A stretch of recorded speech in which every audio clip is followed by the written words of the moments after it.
Olá, Kinder Fãs! Tudo bem com vocês? Hoje nós vamos fazer um unboxing do Kinder Ovo, um unboxing divertido. Aqui nós temos uma caixa com Kinder Ovo e algumas surpresas. Vamos descobrir o que tem nela? Então, pessoal, vamos abrir a nossa caixa de surpresa para ver o que contém nela. Vamos pegar uma faquinha sem ponta. A gente abrir ela aqui.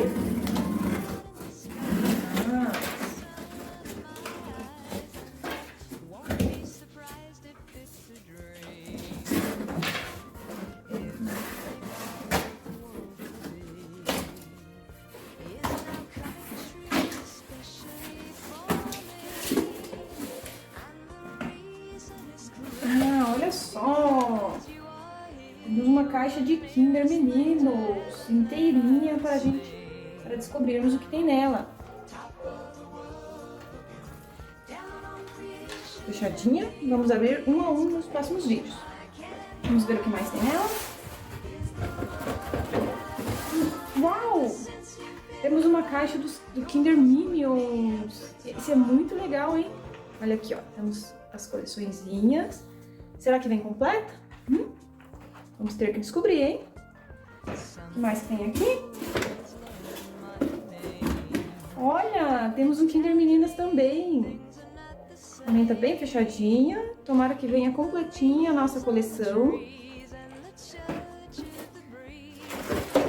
Olha, temos o nosso Kinder. Temos o nosso bonequinho do Kinder. Será que ele vai nos trazer sorte e ajudar a gente, olha, a conseguir todos os nossos brinquedinhos sem estar repetidos? Que lindo, ele tem uma mochilinha. Olha que bonitinho, Super Kinder. Eu acho que ele é um aviador. O bonezinho, o óculos, é um explorador. Vamos ajudar a explorar. Uau!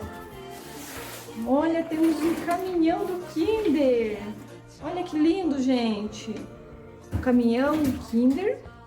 Grandão, hein? Será que ele vem cheio de surpresas? Se você quer ver as nossas surpresinhas, fica ligado nos próximos vídeos. Vamos colocar aqui tudo que a gente conseguiu.